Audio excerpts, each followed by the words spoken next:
அத்தை சொல்றது சரிதான். ராஜேஷ் எல்லார் முன்னாடியும் மன்னிப்பு கேட்டே ஆகணும். இல்லனா நம்மளால இந்த ஊர்ல நிம்மதியா வாழ முடியாது. நம்ம சமூகத்துல இருக்கவங்க நம்மள ஒதுக்கி வச்சிட்டாங்கன்னா அதுக்கப்புறம் யார் முகத்திலயும் முழிக்கவே முடியாது. நான் தான் ராஜேஷ் கிட்ட அப்பவே படிச்சு சொன்னனே, அவன் தான் கேட்கல. இந்த ஒதுக்கி வைக்கிறது கிதிக்கி வைக்கிறதுல நம்ம காலத்துல இல்ல. ஆனா ஒண்ணு பங்கஜ் தான் சொல்றது கரெக்ட் தான். சொசைட்டில நம்ம யார்கிட்டயும் நம்ம முகத்தை காட்டவே முடியாது. என் பேரண்ட்ஸ் ரொம்ப அப்செட் ஆயிட்டாங்க. நான் நேத்து என்னோட அம்மா கிட்ட போன்ல கூட பேசினேன். அவங்களால எந்த வெட்டிங்ஸ்க்கும் போக முடியல, எந்த பார்ட்டிக்கும் போக முடியல. ஐ டோன்ட் நோ இந்த விஷயம் என் ஃப்ரெண்ட்ஸ்க்கு தெரிய வந்தா அவங்க எப்படி ரியாக்ட் பண்ணுவாங்கன்னு தெரியல. நாம ஏதாவது தப்பு பண்ணிருந்தாதான் மத்தவங்களை நினைச்சு கவலைப்படணும். 2 பேரை கல்யாணங்கிற பந்தத்து மூலமா இணைக்கிறது தப்புனா இந்த உலகமே தப்புதான். நானும் ஆர்த்தியும் டிசைட் பண்ணிட்டோம். அப்பாவுக்கும் அம்மாவுக்கும் இன்னைக்கே நாங்க கல்யாணம் பண்ணி வைக்க போறோம்.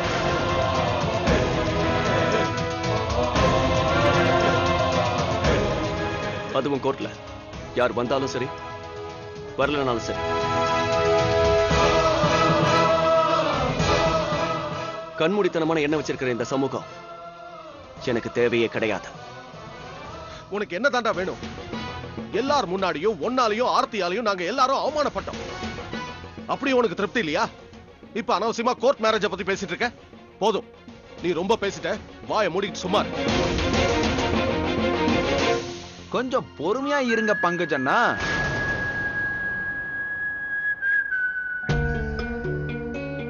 அமைதியா இருங்க. வாயை மூடு.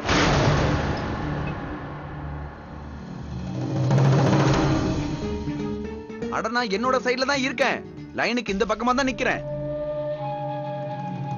பிபி அதிகமாயிட போகுது. கொஞ்சம் அமைதியா இருங்க. அப்புறம் நீங்க ஒரு விஷயம் சொல்லுங்க, எதுக்கு டென்ஷனா வரீங்க? அட இவங்க 2 பேரும் டிசைட் பண்ணிட்டா கூட இவங்களால என்ன பண்ண முடியும்?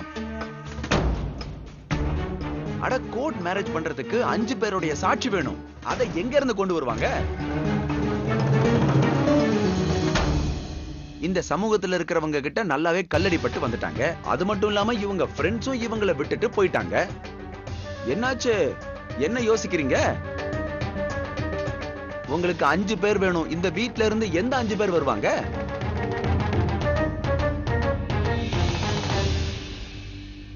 அட இன்னைக்கு வரைக்கும் உனக்காக உதவி பண்ணிட்டு இருந்தாங்கல்ல, அதான் ராஜேஷ் சார். அதாவது உன் அண்ணா அண்ணிக்கிட்டயாவது கேட்டிருக்கலாம்ல. சப்போர்ட் பண்ணுவாங்களா இல்லையான்னு கேட்டிருக்கணும்ல. இப்ப கேளு. ஐ அம் சாரி ராஜேஷ் அத்தா. என்கிட்ட நீங்க எந்த விஷயத்தையும் எதிர்பார்க்காதீங்க. ஐநா உங்களுக்கு சொசைட்டியை பத்தி கவலை இல்லை, ஆனா எனக்கு இருக்கு. இங்க இருக்கிறவங்க எதுவும் சொல்ல மாட்டாங்க தான். படையணும் உங்களுக்காக யாரும் துணையாவும் நிக்க மாட்டாங்க. சாரி.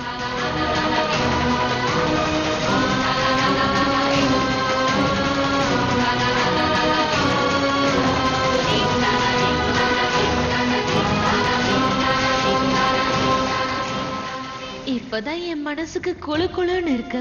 இந்த அமைதியான குடும்பத்துல ஒரு புயல் கிளம்பிடுச்சு. ராஜேஷும் ஆர்த்தியும் தனி மரமா நிக்கிறாங்க. இவங்களுக்கு ஒருத்தர் கூட துணையா இல்லையே.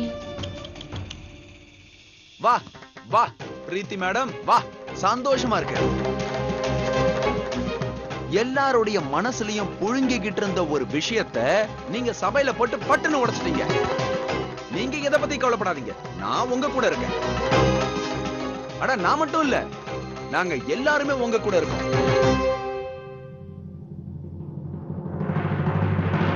இப்ப சொல்லுங்க பண்டிதரே, எப்படி உங்க அப்பாவுக்கு நீங்க கல்யாணம் பண்ணுவீங்க? மறுமணம்.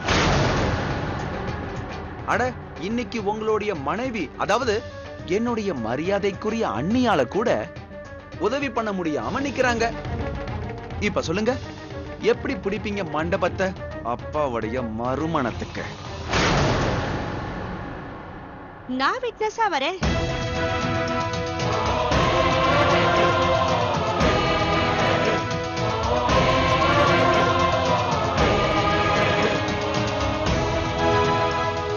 சித்தப்பா சித்தி, நான் உங்களுக்கு விட்னஸா வரேன். ராதா பாட்டிக்கும் தாத்தாவுக்கும் கல்யாணம் பண்ணி வைக்க நான் வரேன். வேதிகா, பெரியவங்க பேசும்போது மரியாதை இல்லாம பேச. அட எதுக்காக கோவப்படுறீங்க அண்ணா? இந்த மாதிரி விஷயத்தெல்லாம் அன்பா புரிய வைக்கணும். இங்க பாருமா, நீ இன்னும் சின்ன பொண்ணுதான், உனக்கு ஒண்ணும் புரியாது. இந்த மாதிரி விஷயத்துல எல்லாம் நீ பேசவே கூடாது. நான் ஒண்ணு சின்ன பொண்ணு இல்ல, எனக்கு 18 வயசு ஆகுது. எல்லா டிசிஷனையும் என்னால எடுக்க உனக்கு முடியும். 18 வயசு ஆயிடுச்சுங்கிறதுனால அம்மா அப்பா முன்னாடியே மரியாதை இல்லாம பேசுவியா நீ? வேதிகா, நான் உனக்கு எதாவது சொல்லி கொடுத்து வளர்த்தேனா? பெரியவங்க பேசும்போது குறுக்க பேசுற அளவுக்கு தைரியம் வந்துருச்சா? டாட், நீங்க உங்க அப்பாவுக்கு துணையா இல்லனா நான் எப்படி உங்களுக்கு துணையா இருப்பேன்? வேதிகா, பங்குச்சிதா,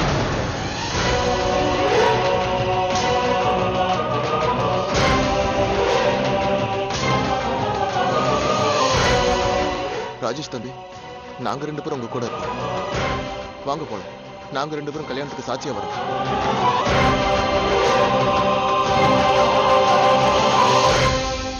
எனக்கு தெரியும் வயசான காலத்துல வாழ்க்கை துணை எவ்வளவு முக்கியமானதுன்னு. ரொம்ப தேங்க்ஸ் ராமண்ணா.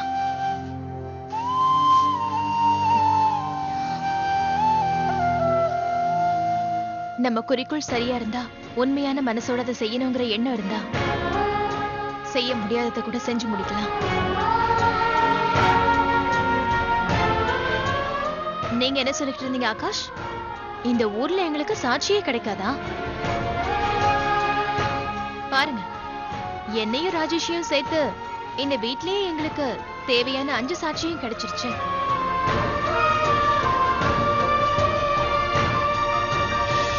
நீங்க ஏன் இப்படி செய்றீங்கன்னு எனக்கு கொஞ்சம் கூட புரியவே இல்ல. எனக்கு கல்யாணம் பண்ணி வைங்கன்னு மாமா என்னைக்காவது வந்து சொன்னாரா? இல்ல, மாமா என்னைக்கும் சொன்னதில்ல. ராதாத்தையும் அப்படி சொன்னதில்ல. அவங்களும் உங்கள மாதிரி இந்த மறுமணம் வேண்டாம் தான் சொல்றாங்க. ஆனா நான் சொல்றத கொஞ்சம் கேளுங்க. நாங்க ஏன் இந்த மறுமணத்தை செஞ்சு வைக்கணும்னு நினைக்கிறோம்னா, அவங்களுக்கு இன்னொரு வாழ்க்கை கிடைக்கும். அவங்களுக்கு ஒரு வாழ்க்கை துணை இந்த வயசுல தேவைன்னு அவங்க 2 பேரும் கண்டிப்பா நினைச்சு பார்த்திருக்கவே மாட்டாங்க. ஆனா நாம பார்த்துட்டு தானே இருக்கோம் அவங்க 2 பேரும் தனிமையில எவ்வளவு கஷ்டப்படுறாங்கன்னு. இந்த தனிமையால மாமா வாழ்க்கையை வெறுத்து ஏதாவது தப்பான முடிவுக்கு போயிட்டாருன்னா, ராதாத்தை செஞ்ச மாதிரி. அதனால நம்ம எவ்வளவு சீக்கிரம் முடியுமோ அவ்வளவு சீக்கிரம் அவங்களுக்கு மறுமணம் செஞ்சு வச்சு அவங்களுக்கு ஒரு வாழ்க்கையை அமைச்சு கொடுக்கணும். ப்ளீஸ் ப்ளீஸ், தயவு செஞ்சு இந்த விஷயத்தை புரிஞ்சுக்கிறதுக்கு முயற்சி பண்ணுங்க ப்ளீஸ்.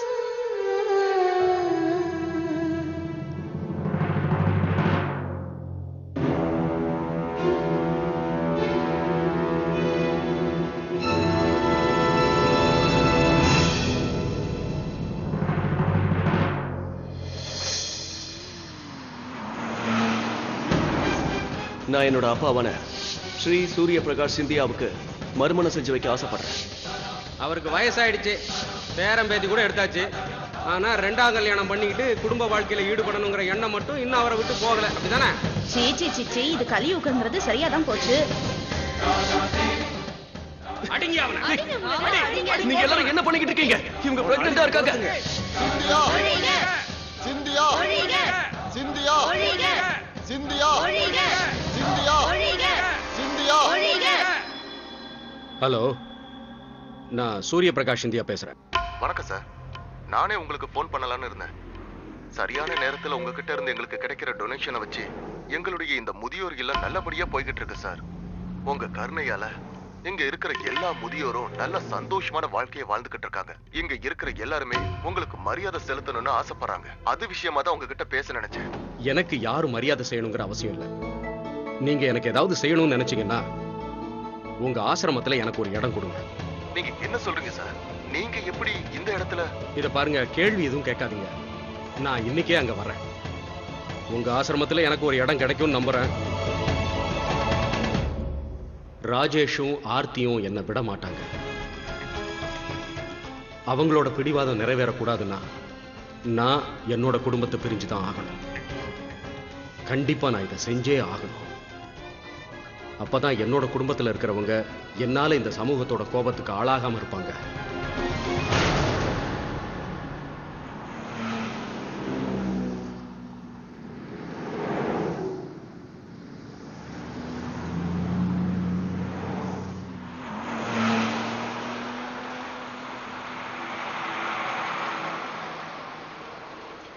அப்பா, நாம இப்ப புது பாட்டியோட வீட்டுக்கு போறோமா? எவ்வளவு நல்லா இருக்கும்.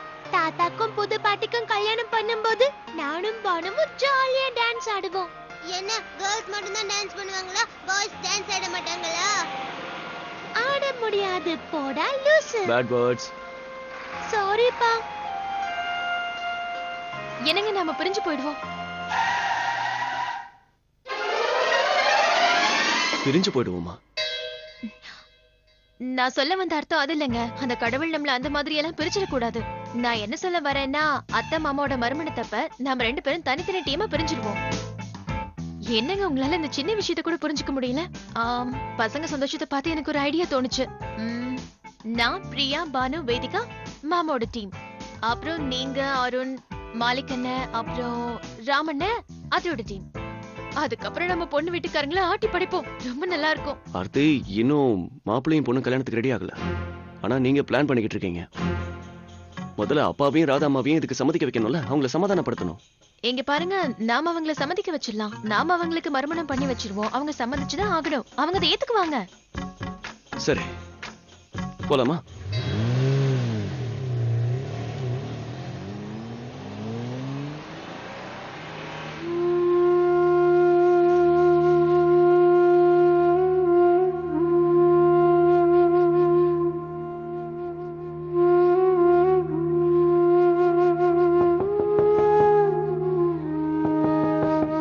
ராஜேஷ்,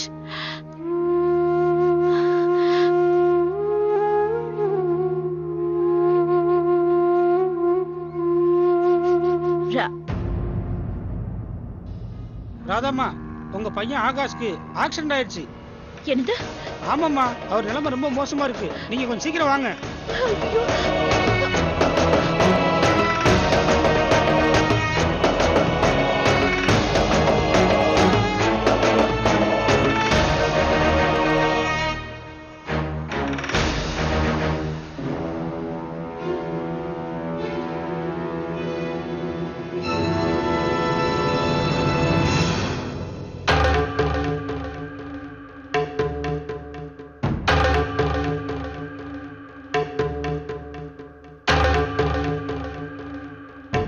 அம்மா, ராதாத்த, அம்மா. என்னங்க இது எல்லாம் அத்தை பாதியிலேயே விட்டுட்டு எங்க போயிருப்பாங்க? சரி வாங்க ஆர்த்தி, நம்ம வெளியே போய் பார்க்கலாம்.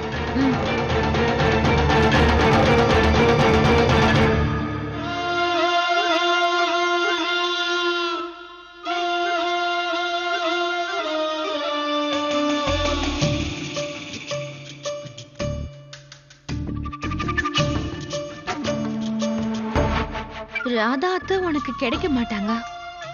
ஆனா ஒண்ணு, உங்க 2 பேரோடைய ஆசையை நான் கண்டிப்பா நிறைவேற்றுவேன். உங்க அம்மாவை நீ கல்யாண கோலத்துல பார்க்கணும்னு ஆசைப்பட்டல, அப்ப சரி, கண்டிப்பா உன் ஆசை நிறைவேறும். ஆனா உன்னுடைய அப்பா மாப்பிள்ளை இல்ல, வேற ஒரு ஆளு.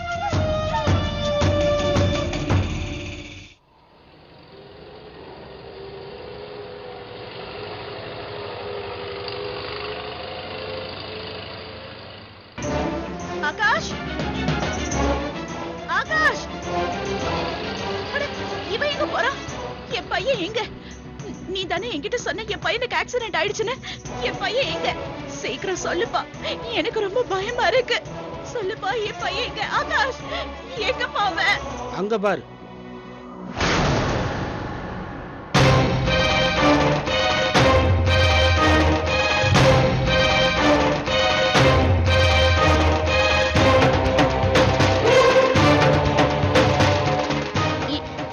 இது யாரு?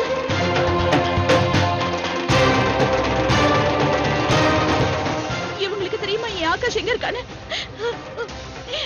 உங்களுக்கு தெரியுமா என் ஆகாஷ் எங்கங்க? உன் பையன் எங்கன்னு தேடுறியா? அவனுக்கு ஆக்சிடென்ட் ஆயிடுச்சா? இந்த வயசுல நீ மறுமணம் பண்ணிக்க போறியா? என்னது? உனக்கு மறுமணம் பண்ணிக்கணும்னு ஆசையா? இப்ப பாரு, நாங்க உனக்கு மறுமணம் பண்ணி வைக்கிறோம். என்ன பைத்தியக்காரத்தனமா வளர்றீங்க? விடுங்க என்ன. அட, கல்யாணம் பண்ணாச்சு, உனக்கு அலங்காரம் பண்ணணும்ல? எங்க ஓடி போக பாக்குறீங்க? உங்களுக்கு அழகா அலங்காரம் பண்ணணும்ல? மணமகன் வேற காத்துக்கிட்டு இருக்காரு. நீங்க என்ன பத்தி பேசுறீங்க? அதெல்லாம் ஒண்ணு கிடையாது, எல்லாமே போய். அப்படியா? அதுதான் விஷயமா? இப்போ உன் புது மாப்பிள்ளை வர போறாரு பாரு. என்ன விடுங்க. அடடா, உன்னை எப்படி நாங்க போக விடுவோம்? நீ கல்யாணம் பொண்ணாச்சே. ஆமா ஆமா. ஏன் இதுக்கு இப்ப கல்யாணம் நடக்க போகுது. மறுமணம் வேணும்னு சொன்னா நான் உனக்கு பண்ணி வைக்கிறேன் பாரு. அடடடா. என்ன விடுங்க. என்னம்மா நீ ஒரே என்ன போக விடுங்க. போலான்னு பிடிக்கிற? சொல்றது கேளு. யாராவது என்ன காப்பாத்துங்க. எனக்கு ரொம்ப பயமா இருக்குங்க. அத்தை வீட்ல தான் இருந்தாங்கன்னு அங்க இருக்கிறவங்க சொன்னாங்க. அப்புறம் திடீர்னு அவங்க எங்க போயிருப்பாங்க? அவ இங்க இருந்து ஓடி போயிட்டாளேன்னு சந்தோஷப்படு ஆர்த்தி. வாழ்க்கையில முதல் தடவையா அந்த பொம்பளை ஒரு நல்ல காரியத்தை பண்ணிருக்கா. இனிமே எந்த கவலையும் இல்ல. புல்லாங்குழலே இல்லைன்னா எப்படி வாசிக்க முடியும்? அவ எங்கேயாவது போய் கிணத்துலயோ குளத்துலயோ விழுந்து செத்து போயிடணும். அத்தை ப்ளீஸ், உங்களுக்கு வெக்கமா இல்ல? ஏன் இந்த மாதிரி அசிங்கமா வேற பேசுறீங்க? எப்படி பேசணுங்கிற?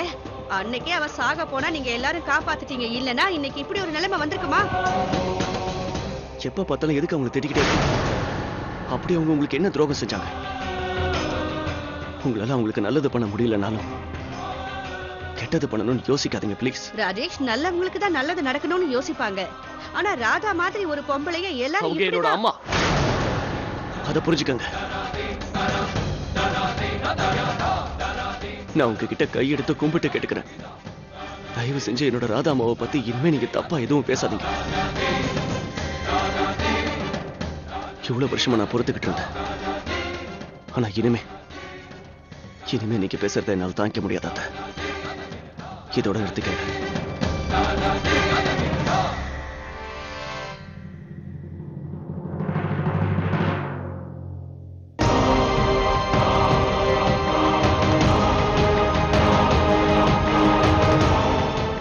கண்டிப்பா அம்மாவுக்கு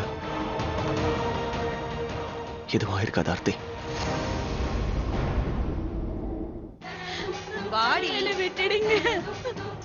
இப்படி அழுதா உன்னை விட்டுடுவோமா?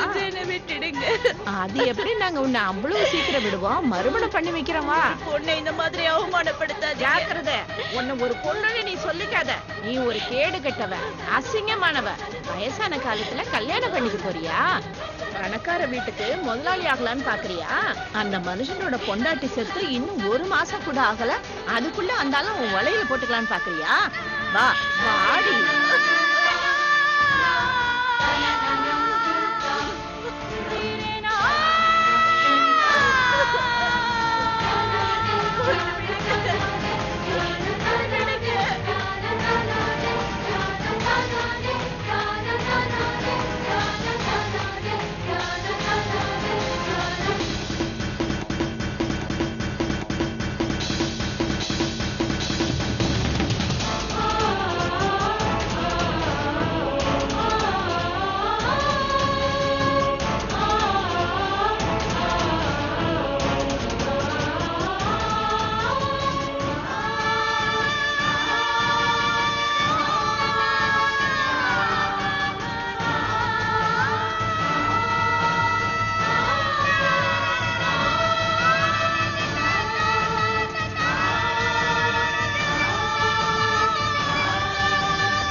நிறுத்துங்க.